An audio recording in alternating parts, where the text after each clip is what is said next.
Good evening.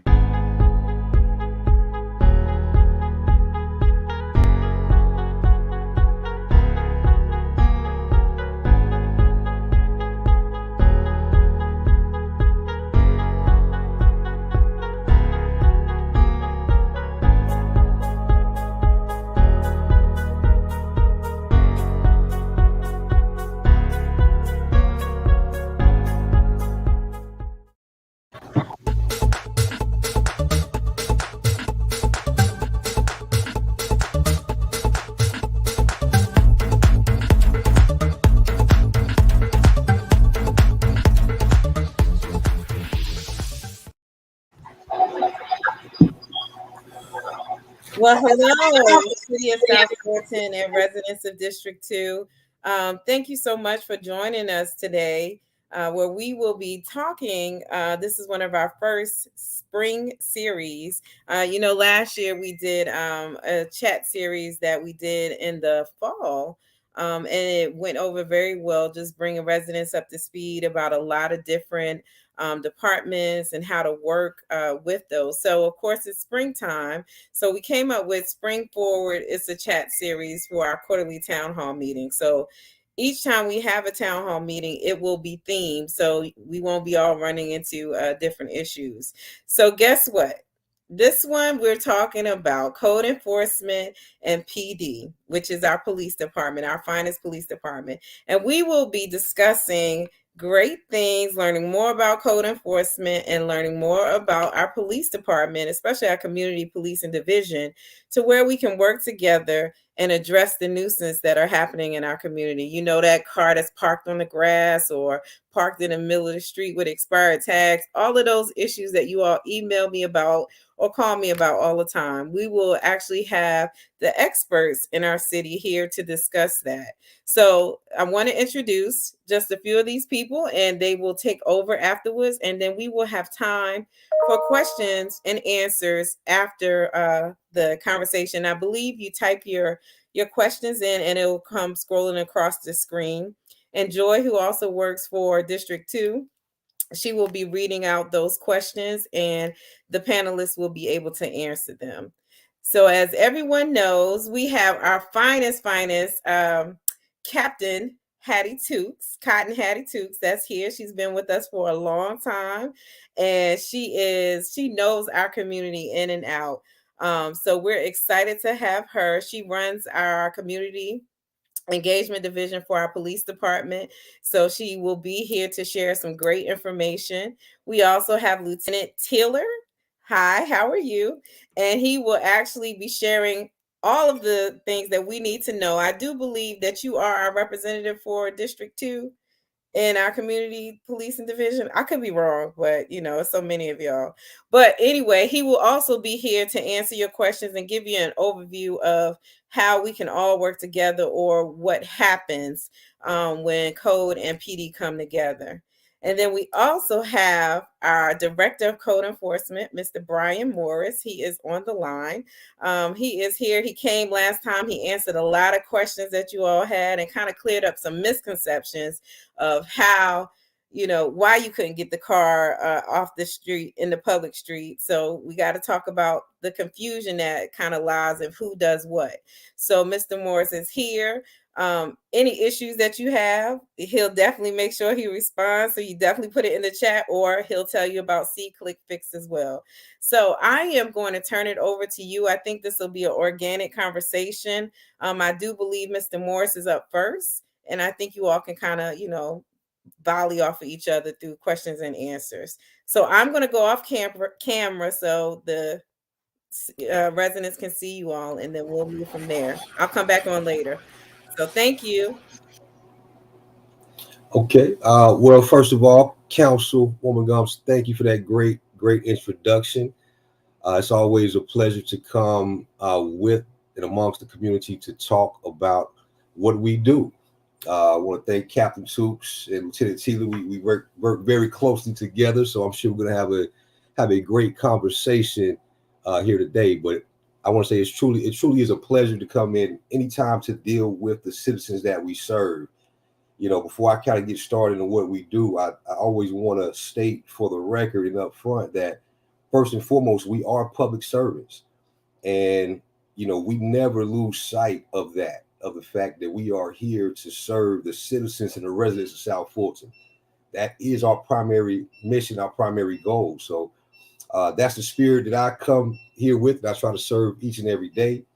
And with that said, when it comes to the questions that you guys may have for us, we're here for the tough questions. We're here for this is what we're here for community engagement, for all of you that taking the time to come out today, this evening after work, and made the time to be involved in the process and to learn more and to require more of us. It's commendable that you do that. So we're here to answer all of those questions, no matter how tough they are. Please don't hesitate to ask those questions, and we'll do our best to answer those.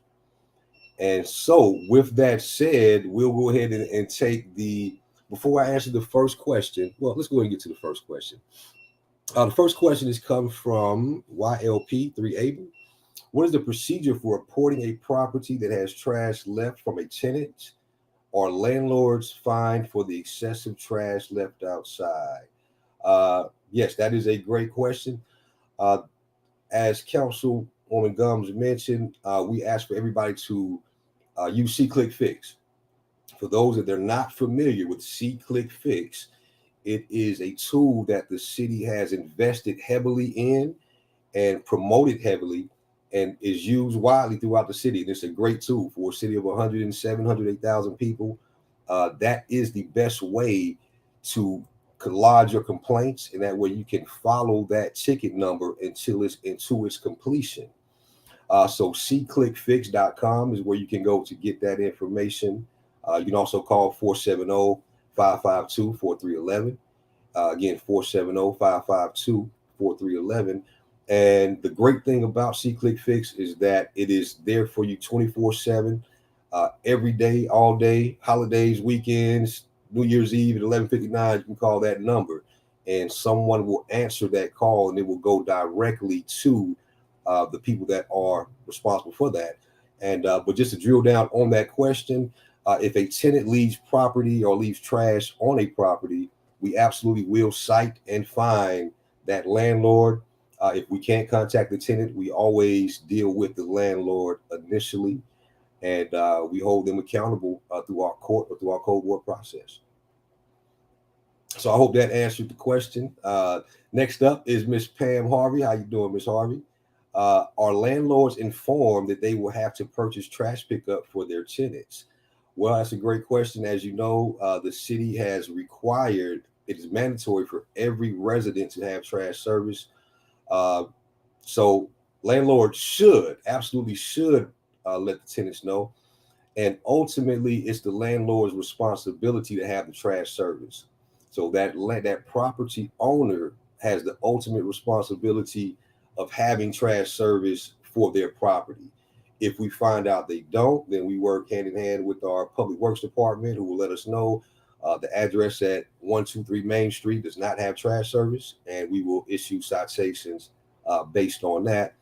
And not only do they have to have trash service, it has to be with one of our 8 approved vendors throughout the city. You can't have a mom and pop vendor that we don't know where they're dumping, because the fact is that much of the illegal dumping that takes place, or a good percentage, are companies that profess to be trash collectors, and they collect the trash for a certain segment of the city, and then instead of taking that trash and going and disposing of it properly and incurring that expense, they dump it in our neighborhoods. They dump it in our wooded areas and places like that. So that's one of the purposes behind the mandatory trash service and why we watch it so closely.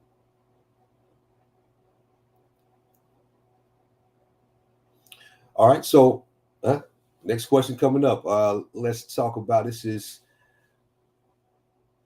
I'm not going to pronounce that. Omi07. Okay. I hope I didn't mess that up. Good evening. We have numerous reports of next door of dogs running loose in neighborhoods. Is animal control picking up these nuisance animals? So animal control is a separate contracted department that we contract with through Fulton County in combination with Lifeline Animal Services. So what you would do is contact animal control directly. They do have extended hours. And what they can do is, if you have any evidence, if you know where the dog owners belong to, they will take that information and they can cite based on your pictures or your evidence. So if you work with that animal control officer, they will work with you to make sure that they investigate and pick that animal up. So that's what they do. All right. So just real briefly, while we in between questions, let me just touch on a couple of different highlights and kind of explain what we do. Code enforcement in a nutshell, we are the property police.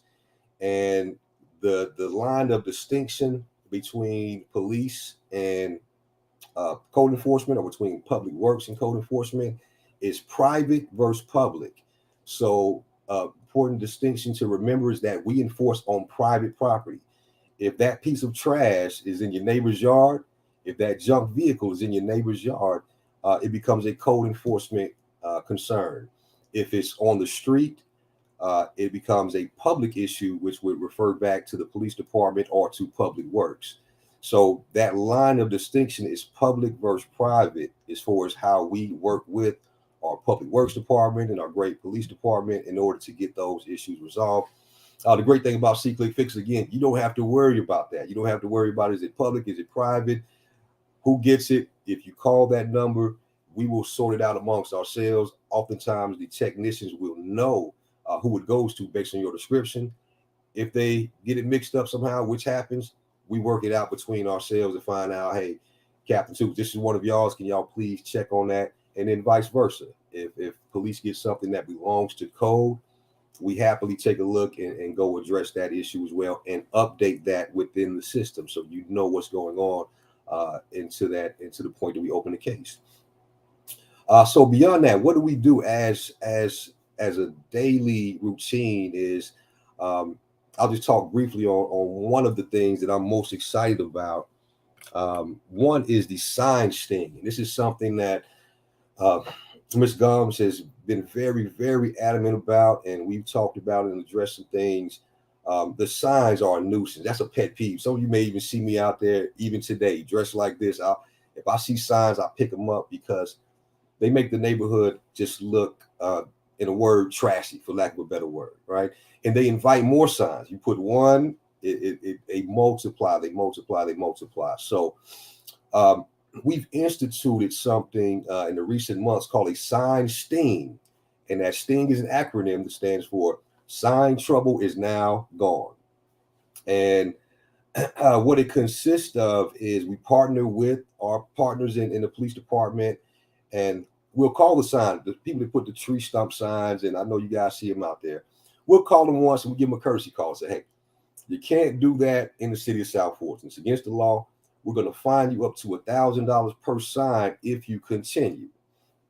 So we give them one courtesy call. That's a free one. That's on me, right?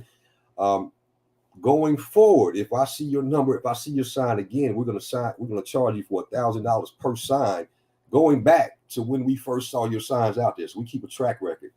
And what we've done, we cited several of the most prevalent sign placers, and some we've charged up to $20,000 for placing signs in our city.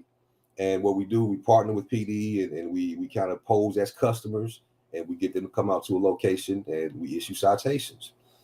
So PD's there for our safety because these people aren't very happy about being put in that position that they put themselves in. So that we've seen a great impact. It hasn't stopped it altogether, but we've seen a dramatic decrease.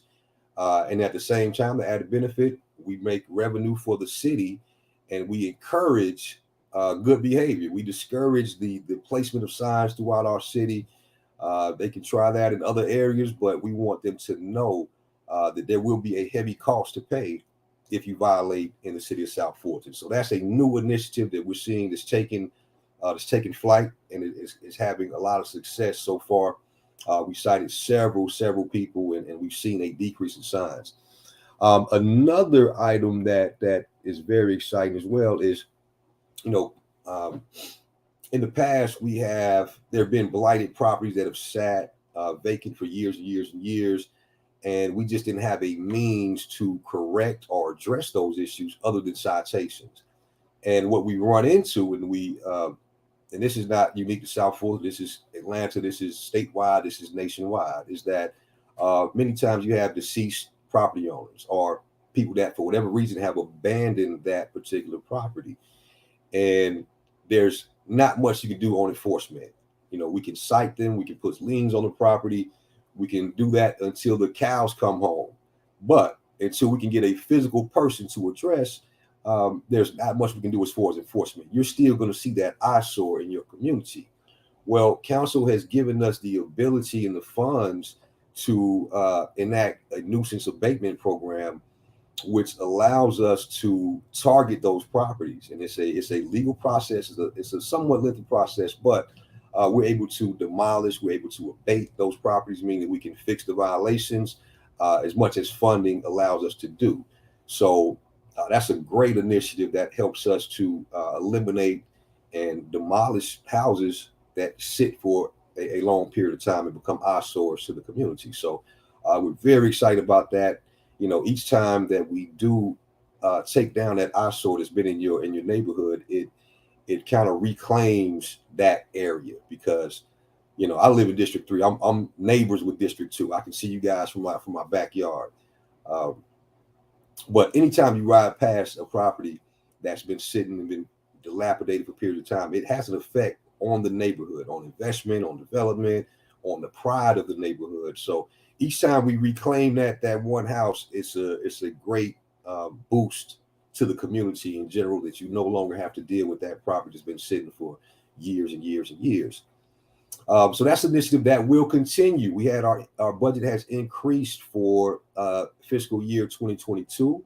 It's practically doubled. So we are in the process of our next round of abatement properties. And of course, District 2 will be a vital part of that. We will be targeting properties in your area that are dilapidated. So look forward to those changes, and we look forward to continue making that impact.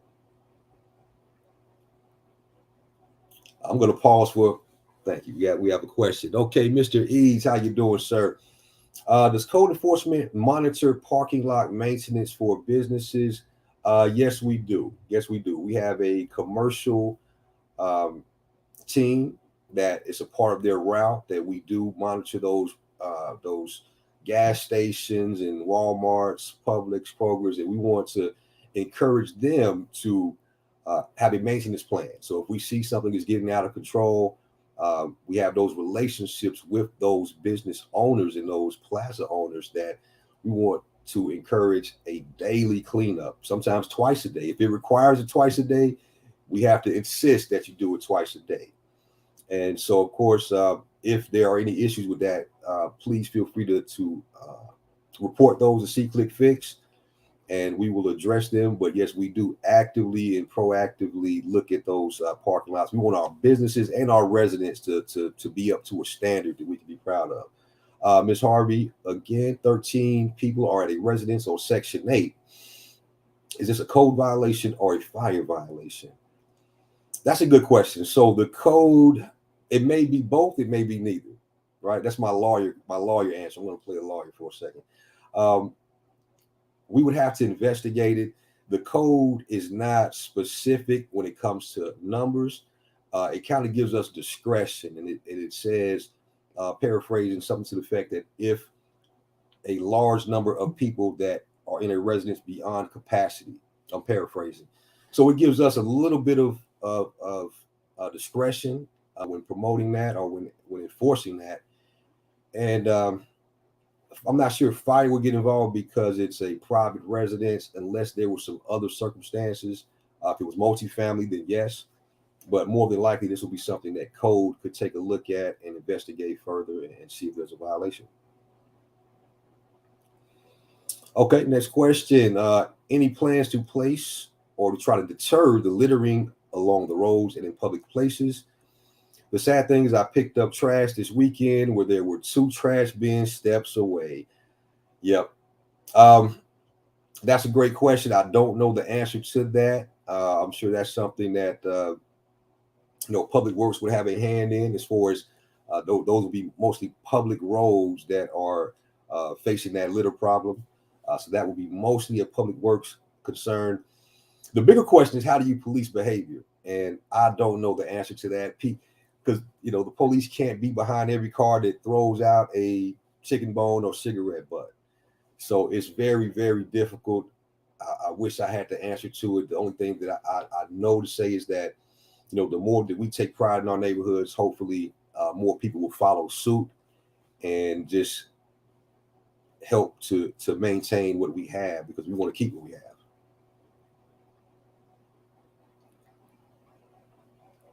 Okay. All right. So I will just kind of move on to a couple other points I want to make, and then I will gladly pass this on over to PD unless there are any more questions. But there are a couple of more topics I do want to kind of reach on, discuss. So I'd like to talk about our process, right? So our process is very similar when it comes to the due process of law to the police department, right? And sometimes that's a confusing thing, or that's something that people may assume, and I would too if I didn't do this every single day. You see the tall grass on Monday, and then you see it again on Tuesday, you see it on Wednesday, and the impression may be that we're not doing anything about it. So the first thing I would ask is, one, did you report it? So we want to make sure that we don't ride by and shake our finger and hope that somebody else does it. We like for you all to be active members and active participants in the process, and report that through See Click Fix. Let us know when you see that violation that's out there, because we have a large area to cover. District 2 in itself is pretty significant, the size of many towns. So please input that into the system, because we may not see that neighbor next to you that you see every day. So please use the system. But beyond that, so once we get the complaint, or if we see it ourselves, we offer about a week or so to comply, a week to 10 days in order to get into compliance. So during that time, they have time to cut the grass, remove the junk vehicle, stop parking on the grass, get the debris off of the property, whatever the case may be. And then at that point, they either comply. About 75% of our 3,000 cases per year do comply, but the other quarter end up going to court. So that process, once they pass that 10-day threshold, we then go to citations, and that will require either through municipal court or through our code board process. And so that process may take 60 to 90 days, similar to a court case. If anybody's ever gotten a speeding ticket, you may get the ticket on March 2nd, but you don't go to court until May the 15th. So it's similar with our situation. The difference is that in the meanwhile, you still see that tall grass and that junk vehicle next door to you. However, we are limited by law as far as what we can do during that time period, as far as forcing compliance, right? So we have to wait for that legal process to play out. And again, that's most of our properties do come into compliance voluntarily, or I'm not gonna say voluntary, after a notice of violation. But those that go to court, we do 1,000 court cases a year, more like 1,200. So that does happen, and some of these things do linger. But the best way to just be informed is just to ask, just be involved, and bear with us, be patient with us when it comes to the process. We ask of you to do that, because the process is the process, and there's nothing that is not unique to South Fulton or City of Atlanta or State of Georgia. That legal due process is the same anywhere, because we deal with constitutional law, state law, and local law, right? So eventually our end goal is compliance. So we work with residents, businesses, and eventually we want compliance. We want everything to be in order, aesthetically pleasing, and whole 9 yards. And part of our mission, the bigger mission that we have, is to big picture. This department touches every other department, whether it's police, fire, economic development, engineering, planning and zoning, legal, public works. We touch it all. And we all have our mission, as I see it, is to help create an environment where it's people want to live, people want to work, people want to invest. So nobody wants to live, work, or even on the economic development level want to invest in an area that's not aesthetically pleasing, where people can pretty much have a free for all. So that's part of what I see as our mission. Is just the bigger picture is trying to create an environment to aid and help these other departments in the city as a whole uh, do what it needs to do and be as successful as it needs to be. And so that's what this whole process is about for us: is protecting your property values, making them increase, and then it has an effect on crime, a potential effect on crime. Studies have shown that, and common sense will tell you that, a neighborhood that has dilapidated houses, tall grass, junk vehicles, a criminal element is more apt to be in that area, right? They may feel like, hey, I can open up any illegal business in this area because it doesn't seem like the people care as much. However, if a neighborhood looks good, grass is cut, cars off the grass, I think it deters, and studies have shown it deters some criminal behavior. And when they do, it sticks out more like a sore thumb because everything else is in proper order. So, that's our mission, that's our goal, that's those are our objectives, is to make this city as nice as it can be. And with that, I'm going to pause for any questions, or if PD wants to jump in. I think I've covered quite a bit of what I want to cover, but I'm welcome to take any and all questions. Hey, Ms. Harvey, please comment on permits when a person wants to build a shed or a fence. Great question. There are people out there that are not aware that they need to get a permit to build a structure on your property. Yes, that's a great question and great point. Thank you. So, there's a long list of things that require your permit. And let's talk about residential first. So, a new fence requires a permit. A privacy fence requires a permit. If you're getting a roof replaced, you're getting a shed put in your yard, um, these things require a permit. Any electrical, heating and air, plumbing, any mechanical items that you need for your home require a permit. Plumbing as well. So, and the reason behind that is that we want to make sure that not only you as a resident, but the next resident is protected. And that means if you're doing something that's requiring a permit, it's done by something that's licensed, somebody's licensed, bonded, and insured and reputable. Because we don't want that roof to cave in on you or the next homeowner that has that residence. That's how we protect our city and protect our residents, and make sure that we monitor who is doing business within the city, making sure they're reputable, making sure they don't run off. We hear quite often about, particularly with it happens to many different people, but certainly it hurts when our senior citizens come to us and say that somebody has run off with their money. They've hired them for a job, and somebody has run off with a large portion and left the job undone. And so having somebody that obtains a permit that is reputable is very important. So it protects everybody by doing that.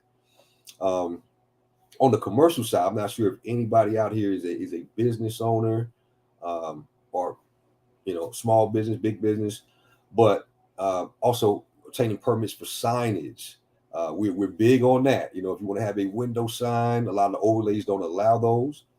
But if you want to have banners up, if you want to do special events, we would hate for you to do that, and then we have to appear as the bad guy, so to speak, and come and shut that event down.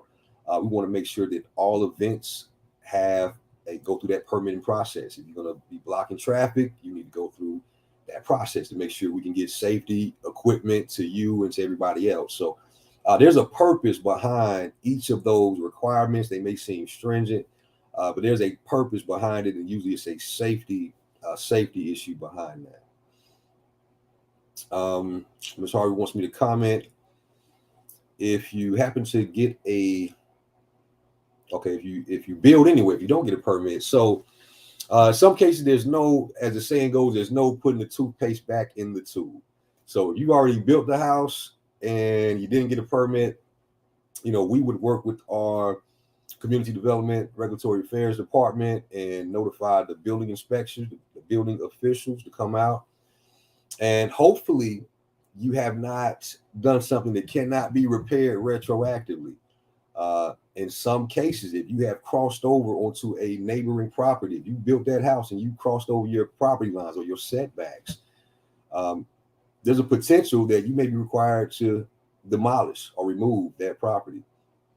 So in some cases, saving, a dime can cost you a quarter, as far as not hiring reputable contractors that will get a survey and let you know what you need to do and how you need to do it. So by all means, and my thing is this, what I ask people to do is just, when in doubt, just call us and find out, does this need a permit? It may not, but I think you would rather know on the front end than having us to come back and, having to regulate then.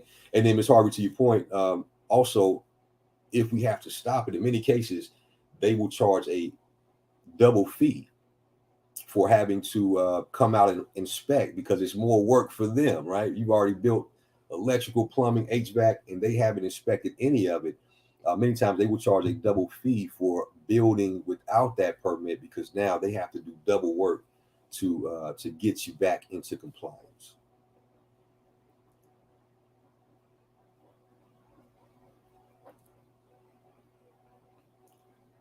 Thank you.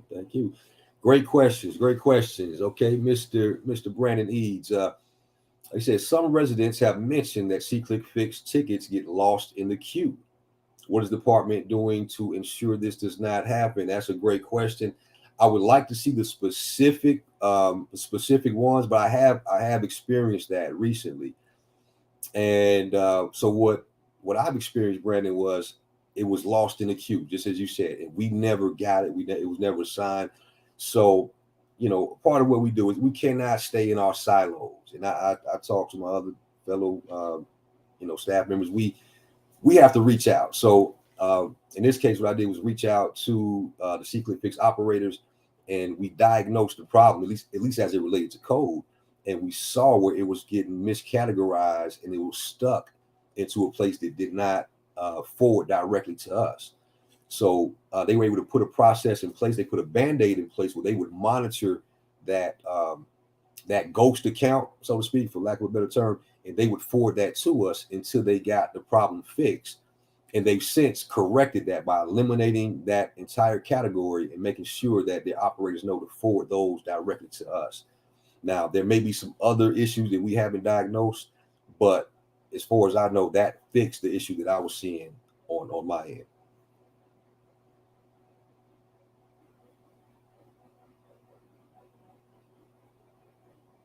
Great questions, guys. I appreciate the engagement. Y'all making me think on my toes. So it's always great to interact and figure out where the issues are, because that's the only way that we can improve and get better. We want to constantly improve and provide better service. And this is the best way, is hearing from you all what issues you're seeing out there and how we can improve and how we can do better. Okay, Ms. Harvey wants to know, there's a house that a landlord owns that has structural violations. Does code deal with this sort of thing? Yes, ma'am, we do. So our actions are typically against the landlord. So we get calls from, I know where you are in District 3, there are quite a few apartment complexes. So we deal with a lot of tenant-related issues. And in this case, sounds like it may be a home, but it could be an apartment. And yes, we absolutely do. So we'll come in, we'll do an inspection. And if there are violations, no matter what they are, interior, exterior, structural, we will take a look at that and we will hold that landlord accountable. We talk a lot about affordable housing, but it also has to be quality affordable housing. We can't just let it be affordable and not quality.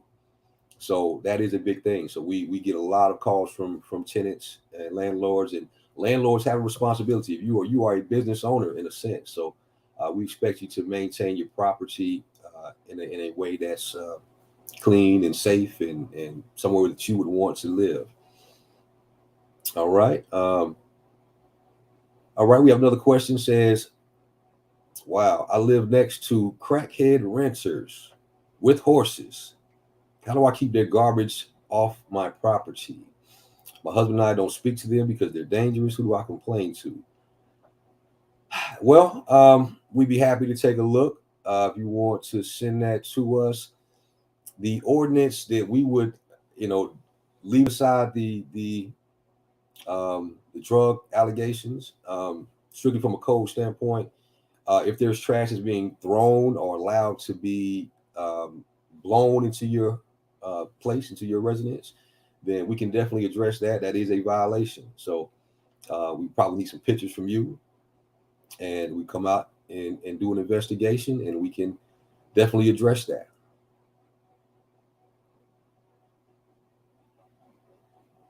And this is an instance where we would likely need police department to come with us just in case it gets dangerous. You know, we'll call Captain Tukes, and she always has our back, and she'll send somebody out to give us that assistance. Well, with that being said, definitely thank you, Mr. Morris. I mean, you gotta love our residents. Um, one question is, and this is something too that I can ask PD to begin joining us. How do you work on the weekends to address any type of code violations that may be happening? So, like for instance, if it's a party that's out of control and we find out that it's or Airbnb or a VBRO or something of that nature, or that it's a party house and we have party legislations as well. So just wondering how you all can share how code works together with PD after hours, and then also to what do you do in those type of cases and how the residents can kind of advocate for themselves after hours. Yeah, absolutely. So, due to the nature of those cases, many times it's 12 o'clock, 1 o'clock, 2 o'clock. PD will usually field that call, and we have a great relationship. I got an email just yesterday that we're working on with a potential Airbnb or short-term rental. So typically, what PD will send us the case, send us the notes. If they have any evidence that they've gathered, then we will take it from there, and we'll work in partnership with them to issue that citation. So as you know, this is something that you sponsored, that you helped to put in place the host compliance software that gives us the ability to identify our short-term rentals that are not licensed. So we use those tools, and of course, PD will initially take that call if it happens after hours, and they are great about getting that to us the next day. Now we do have a weekend shift that works during the day on Saturdays, some Sundays, just to take care, just to make sure special events aren't going unnoticed and unpermitted. But as far as the party houses, we work with PD very closely.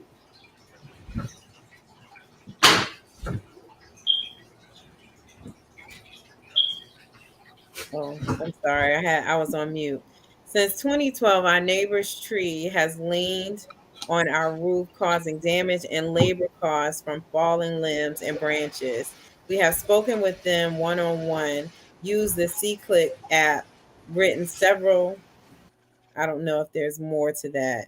Um, Mhm. can you speak about the tree limbs? And I know that I believe that's under Public Works. Um, so I Yeah, don't know if you have anything to share in regards to that. I do. So how that typically works is that um, it sounds like it, and I'll be happy to go into depth on that one if you want to email me. But just in general, it sounds like a civil issue. So let's say that your property line is here, my property line is here. If a tree falls over from my property onto your property, I'm responsible by law for the part of the tree that's on my property. And unfortunately, you're responsible for the part of my tree that fell onto your property. Now, civilly, you may have a case with an attorney say, "Hey, look, this was a dead tree. This was negligence, and this person is responsible for any damage." But legally, by the code, we could not, by law, we could not cite that property owner for trees that are hanging over. Now, your property line goes up several hundred feet, it goes down several thousand feet. So you have the ability to cut anything that's on your property line straight up. So that is technically an option that you may have. But I'll be happy to go into more detail if you want to call me or email me, and we can look at that specific situation. All right. Mr. Morris, can you tell, I will ask Joy to put your email in the chat, but if you want to just kind of shoot it out really quick so they can have your email. I sure can. You know, it's long. Brian, Brian dot Morris, Morris, at, all spelled out, City of South Fulton, GA.gov. All Again, right. Brian, Brian dot Morris, Morris, at City of South Fulton, GA.gov. And my last question, so we can get PD on back on.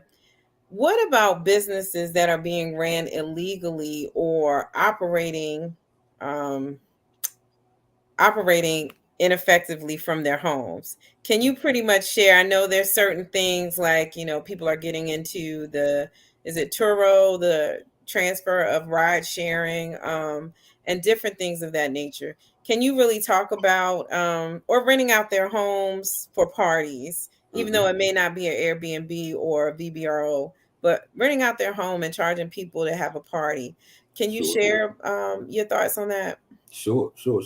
Yep, it's not allowed whatsoever. So you can have a home-based business, but typically it is related to an office. So you can have a construction business, a trucking business, a busing business, but you cannot store those products at your home. You can have an office for that, but you cannot. So there's certain restrictions that you cannot violate.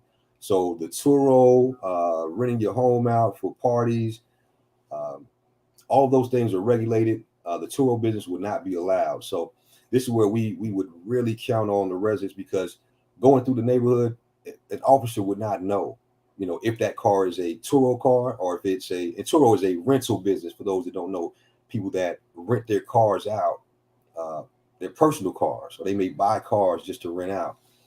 But we wouldn't know unless you inform us. So we've had some people that have done some great work and given us some information that we wouldn't have had otherwise, and we were able to make cases and make citations based on that information that residents have given us. All right. Okay. Well, thank you for your answers. And if you could just stay on probably a little bit longer in case Sure. more questions come through the chat. But you all will bring our police department on, and hopefully we'll have some great conversations, and you can kind of tell us how you all work together in the community and work with code enforcement to address some of these issues and nuisances that Mr. Morris talked about. I know one of the big things that has been addressed is why a resident cannot be cited for a barking dog, for the the noise ordinance. The residents are saying that we're not enforcing it. So share something about that as well. I'm just kind of thinking of what I've heard, and I know that dog barking has been one of the biggest issues. So, and I'll get off camera and you all can just kind of talk as well.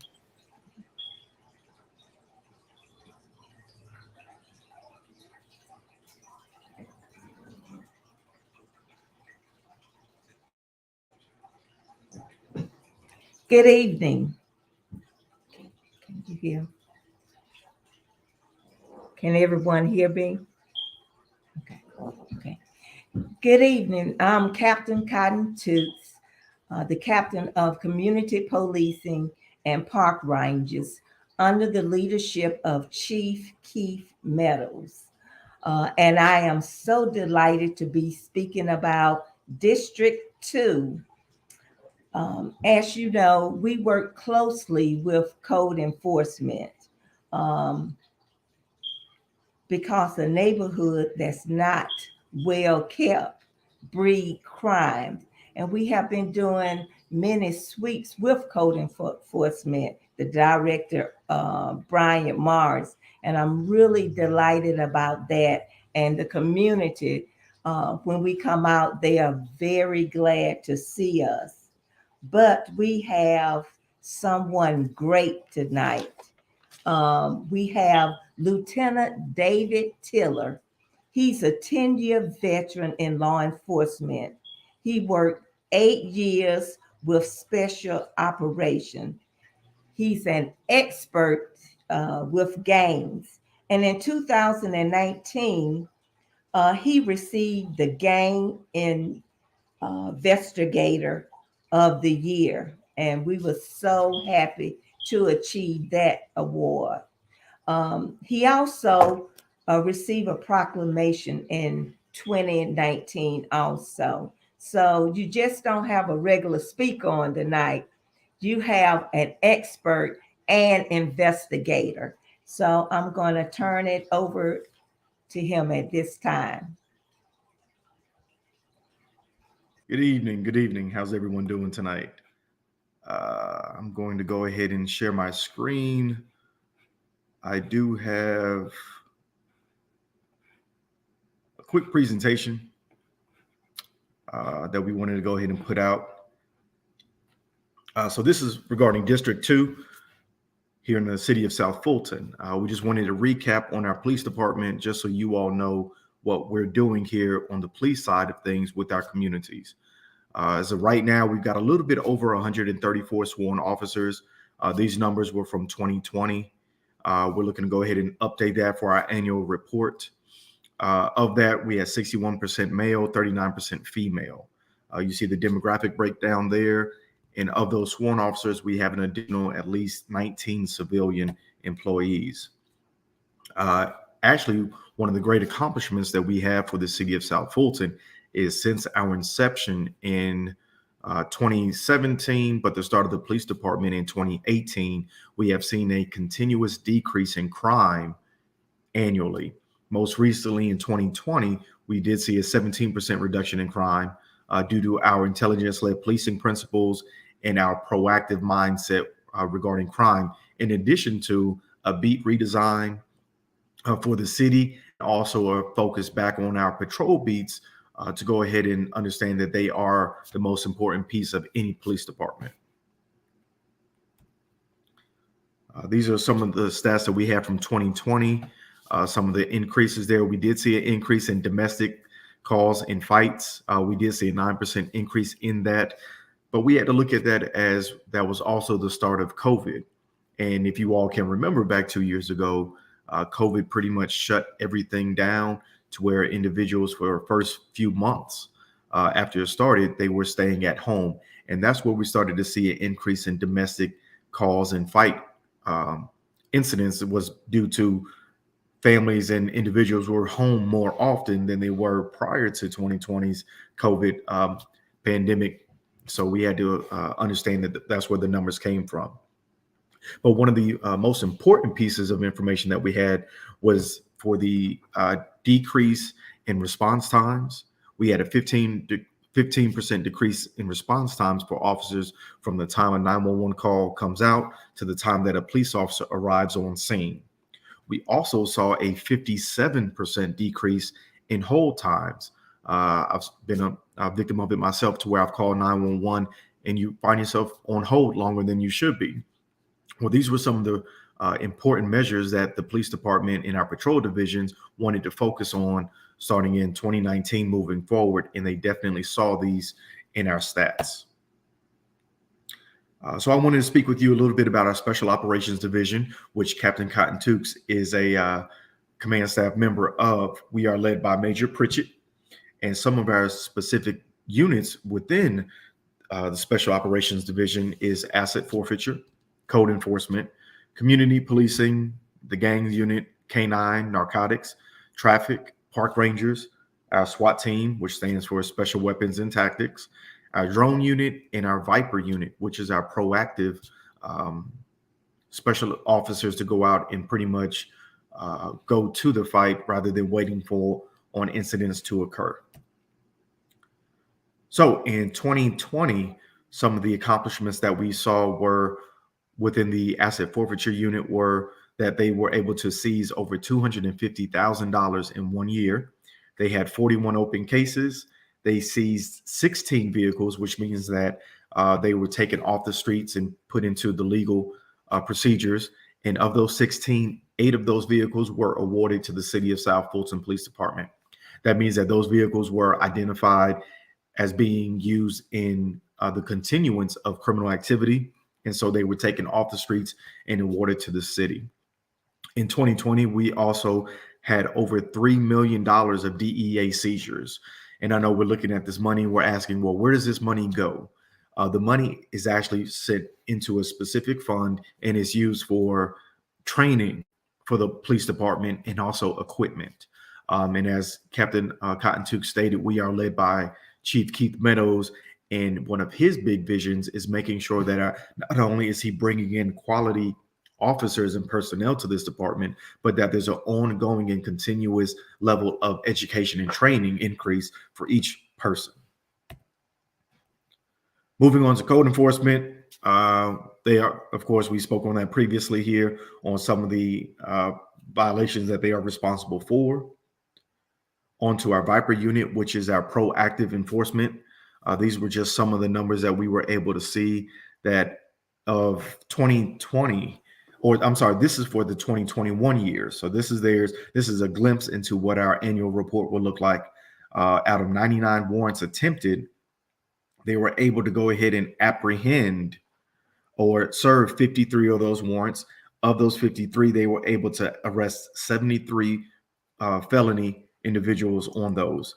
They made 118 field contacts, so those were consensual encounters with the public, and they answered 331 calls. For our COPS unit, or community-oriented policing section, and our crime prevention units, these were some of the numbers that they had for 2021. They were responsible for having 41 Let's Talk events, 17 town hall meetings, 7 HOA or neighborhood meetings, 87 trainings. They had over 3,000 business checks, over 700 residential checks, and they went ahead and helped out and were welcoming over 1,000 police precinct visitors.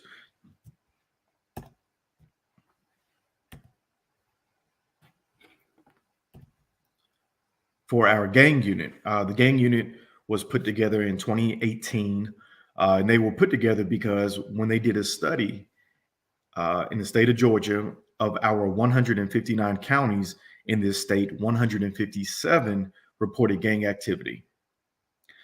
We estimated that there are over 50,000 gang members in Metro Atlanta, and between 45 and 90% of the crime that's committed in Metro Atlanta is committed by members of these gangs. We were able to go ahead and create a K9 unit a few years ago. And while you see 3 K9 handlers here, we actually just went ahead and welcomed the 4th one as of February of this year. So now we have 4 K9 officers working on the streets of city of South Fulton. And what they were able to do were they were able to assist in some of our traffic stops and our narcotics related incidents here in the city to help out.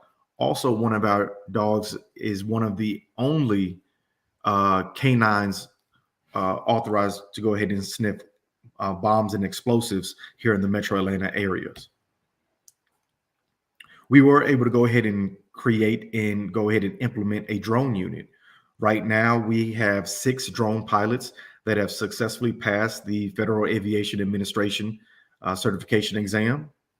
We have, I believe, 7 drones in place, and is led by Captain O'Neill. On to our narcotics unit. This is one of our tip lines, not just for narcotics, but any criminal activity that you are able to witness, or if you want to call in a tip or help out in any investigation, you can call this number here, 470-552-8477. And that is a tip line for any criminal activity that you see going on in the city of South Fulton. And if you would like to, you can either give us your name and phone number on your message, or you can remain anonymous. But back to the narcotics unit, in 2021, they had 120 details.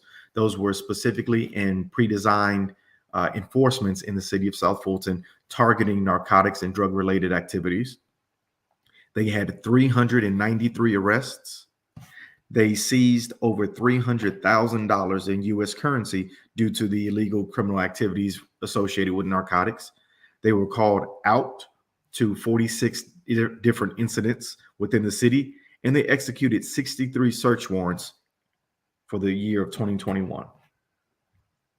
For our traffic unit, we were able to go ahead and create a photo enforcement citation in place at certain school zones within our jurisdiction to go ahead and focus on decreasing what we started seeing a lot of was speeding in these school safety zones. And of course, we want to make sure that we keep our students and our school staff safe during these times of dismissal and arrival. So we went ahead and put in these school zone cameras to make sure that vehicular traffic was at a safe speed. So for 2021, they wrote over 80,000 citations for traffic enforcements, over 80,000. They went ahead and separately wrote over 2,500 traffic citations throughout the year. They were able to conduct 160 tractor trailer citations. So those are the tractor trailers that are driving onto the city roads, city prohibited locations to where they're not supposed to be there. So I know we get a lot of calls about that, and that is one of our that's actually one of our major pet peeves is seeing those tractor trailers coming on a Cascade and some of our other locations. And so our traffic unit is very big on making sure that they identify these locations and these routes, and they set up to make sure to go ahead and issue these citations to these tractor trailers. Moving on to park rangers, one of the other units led by Captain Cotton Tukes. In 2021, they were able to go ahead and conduct over 360 calls for service. They were able to conduct over 2,800 park checks. They were able to complete over 4,000 business checks during the year of 2021. Special Weapons and Tactics team, again, is there in case of hostage or a high threat risk incident in the city of South Fulton. We do have one that operates. So for the city of South Fulton as a whole, as of last week, these are just some of the stats that we were able to see. And of course, they have our 7 districts up. And of course, we're here for District 3. So as of right now, we're looking to be tied with last year's numbers compared to this year's. And we're going to go ahead and go to a breakdown for that. These were some of the specific crimes conducted in the city of South Fulton that we were able to go ahead and complete some reports for, regards to murder, rape, robbery, ag assault, burglary, larceny from vehicle, other types of larceny, and auto thefts. So as a whole, for those Part 1 crimes, those violent offenses and offenses of property, we did see a 17% decrease from this year's numbers to compared to last year's numbers. We did see a decrease of 5% within the month, and again, just a 2% later on. When it comes to arrests, we did see a 53% decrease in those, a 38% compared to this time last year. Crimes occurrences during a 7-day, we were able to break it down by the 4 patrol shifts of Gold Day and Gold Night, along with Gray Day and Gray Night. So you can see where most of the criminal activities or the 911 incidents are being called in from.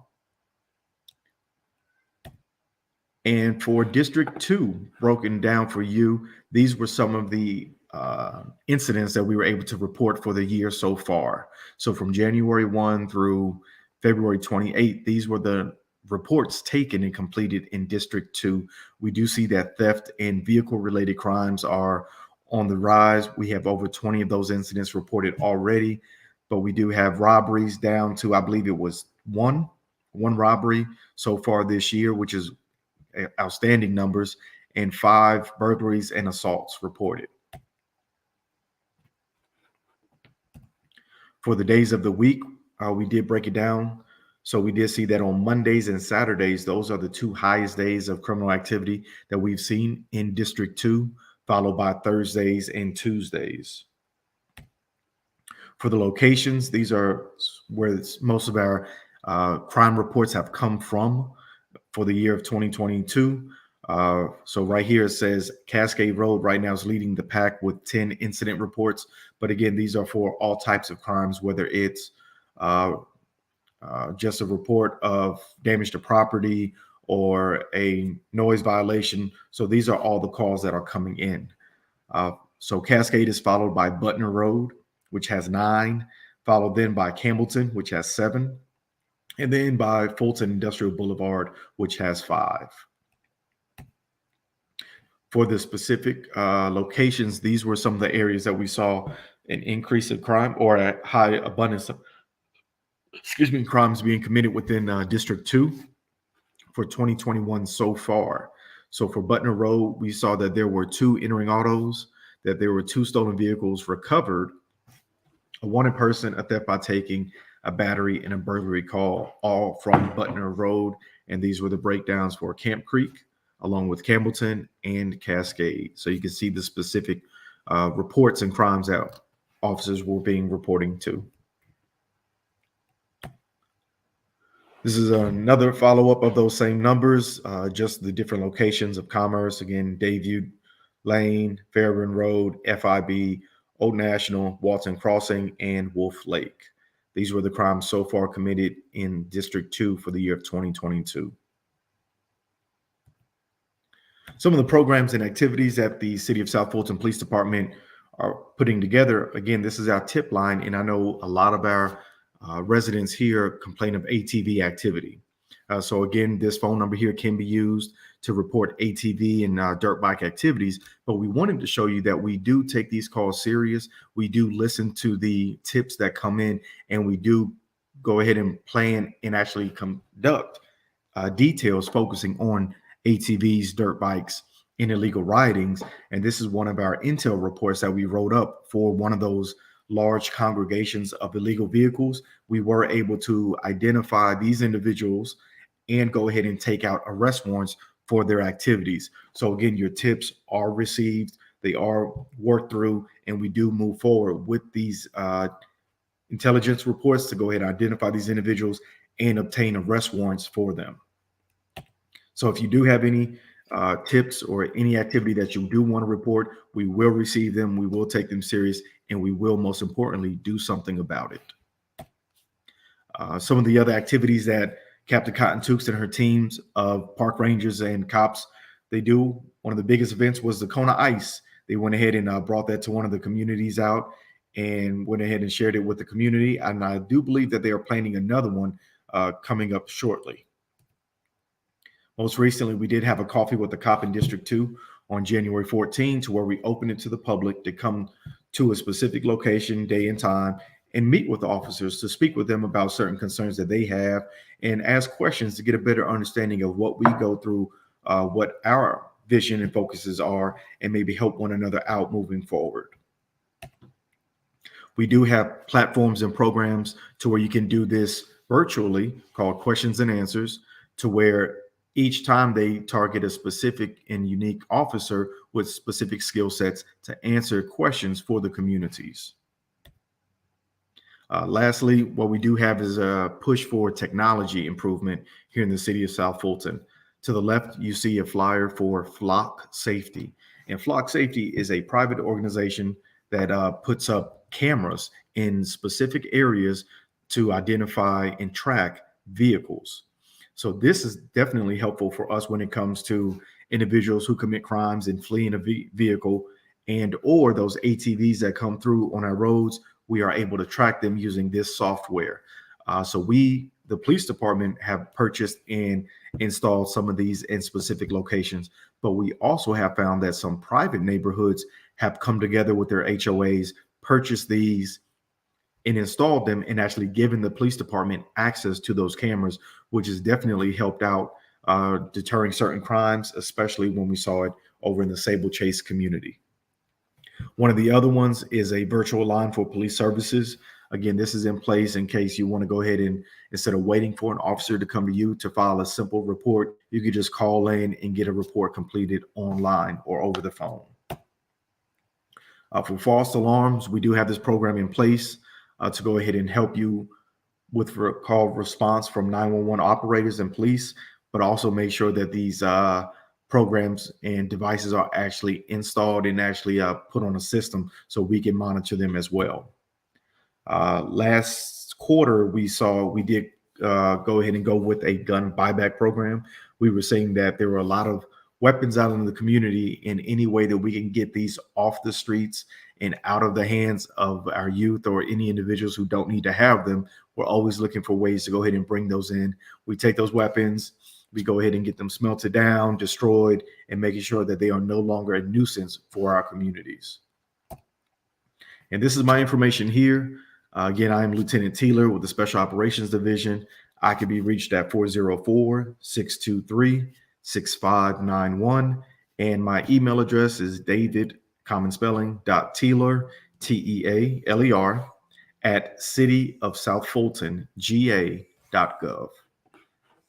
Thank you all very much.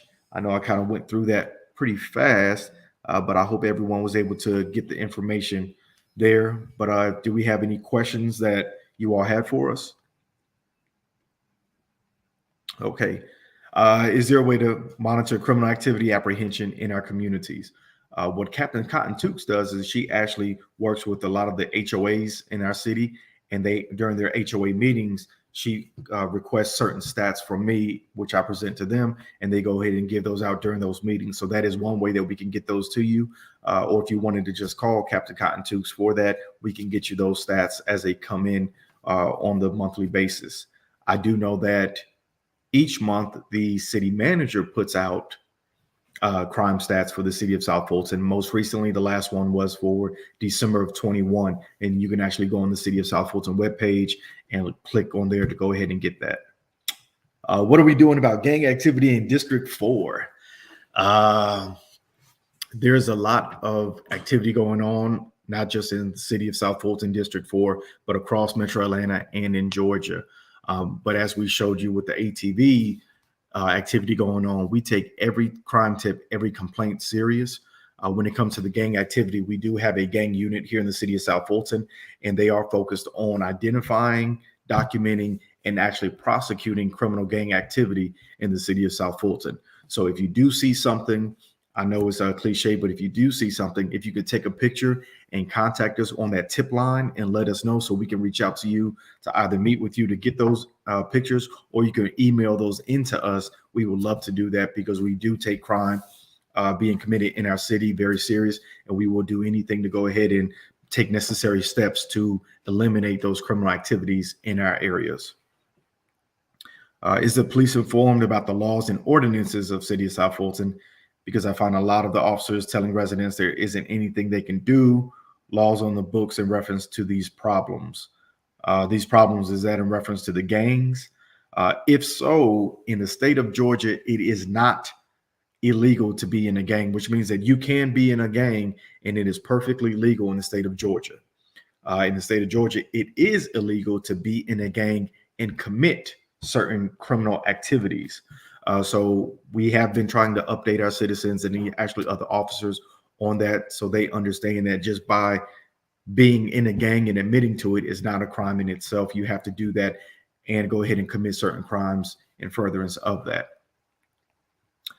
Do you follow up on semis in prohibited areas? Yes, we do. And again, that's where the tractor trailer tickets were coming in hot and heavy with our traffic unit. They make sure to identify where those tractor trailers are coming in and out of. They track those license plates, and they go ahead and set up specific details to target those locations, knowing that these tractor trailers are coming onto roads that they should not. How are calls prioritized? I see police officers doing traffic, but what about neighborhoods? Are they pulled off the street for house calls? Calls are prioritized based off of the incident itself.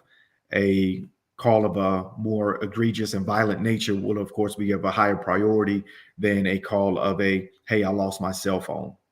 So that's how we go ahead and look into those to make sure that something that is of a violent nature gets a more immediate response from police rather than something of a theft. And actually, we've had it to where officers are en route to a vehicle that was broken into, and then we have to be redirected to an armed robbery that had just occurred or a fight that is breaking out in the middle of the street.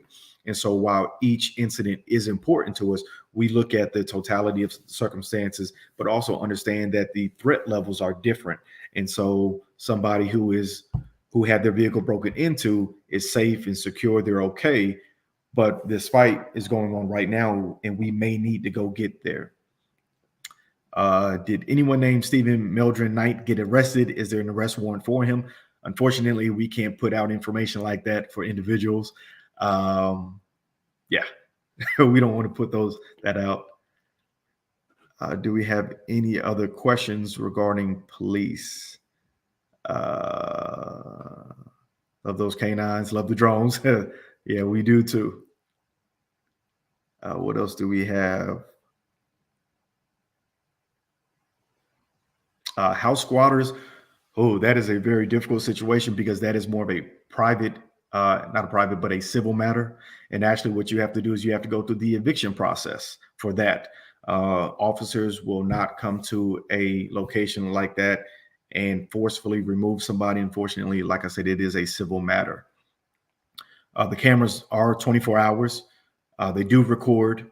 And as far as for not having it on your road or in your community, again, that's something that you can go to your HOA about and see about purchasing those cameras and installing them at certain key locations that you may want to. Main roads and school zones, I haven't seen any in your area. Again, these cameras that we purchase, we put in certain locations that we've seen either a high number of traffic accidents in, or B, that we know a lot of our criminals like to take these routes. And so we put our cameras in certain locations to help bring down those crimes. But again, for HOA, you can go ahead and get with your members and see about purchasing them and putting them wherever you all would like to place them.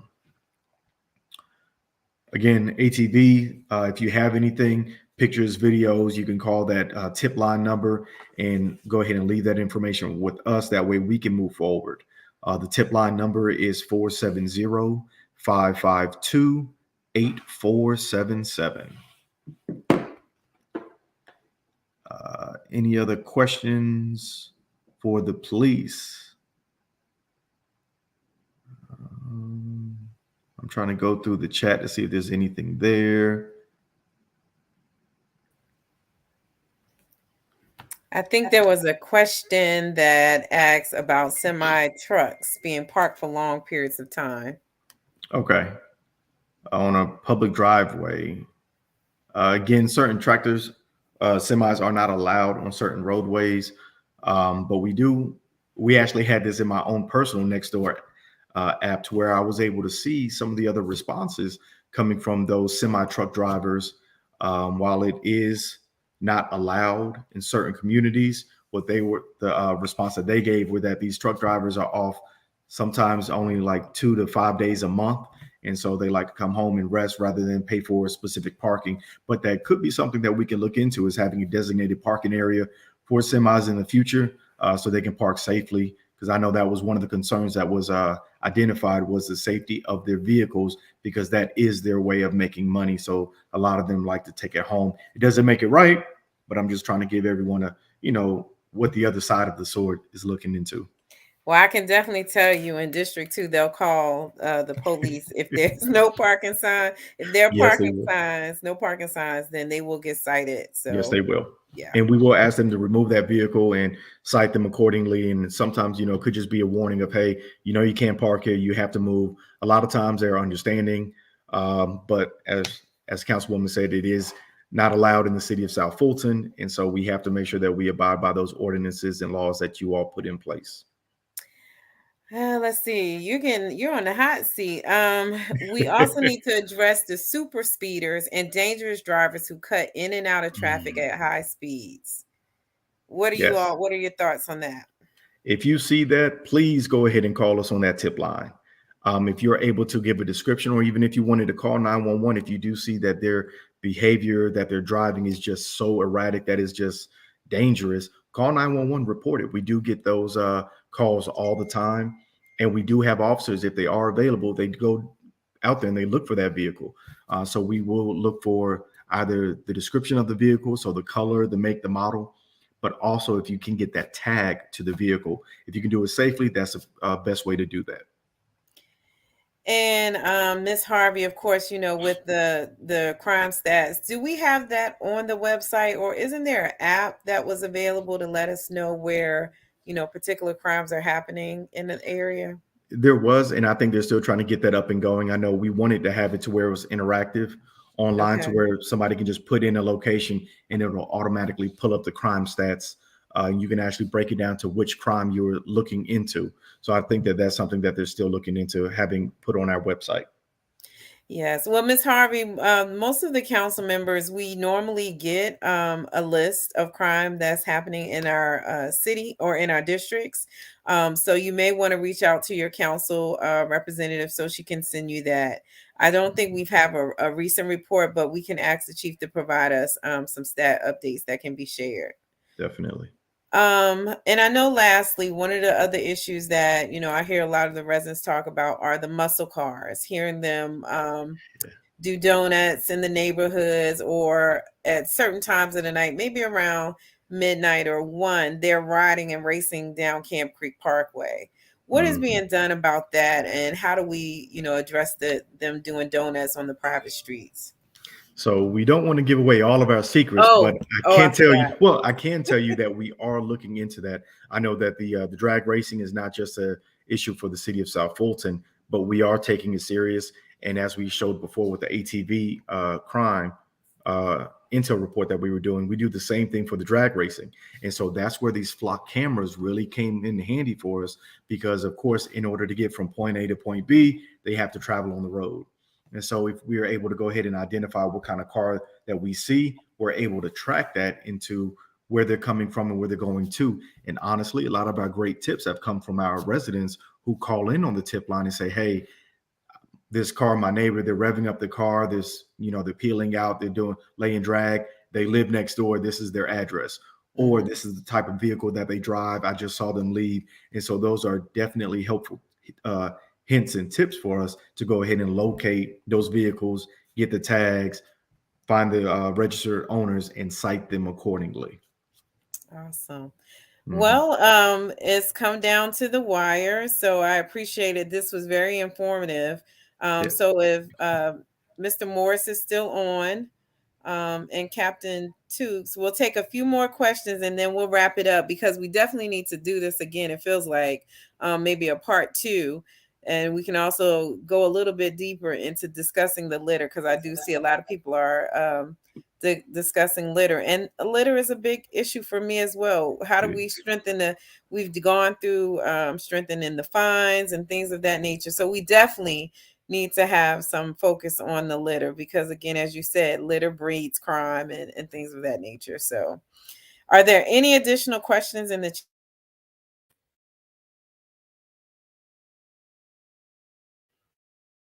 Look like it.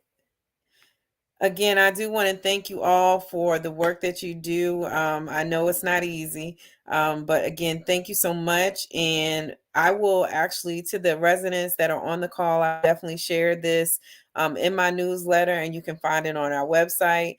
And I'll just make sure that you all have this, but look for a part 2 for our Spring Forward chat series, and we'll talk about some more issues or the nuisances that are coming across in our community. So we want to continue to support our staff and us supporting them. So again, thank you all.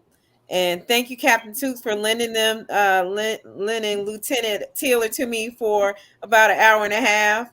So thank you. And I will tell Ms. Kiefer how well Mr. Morris did tonight. Hopefully y'all all get racist.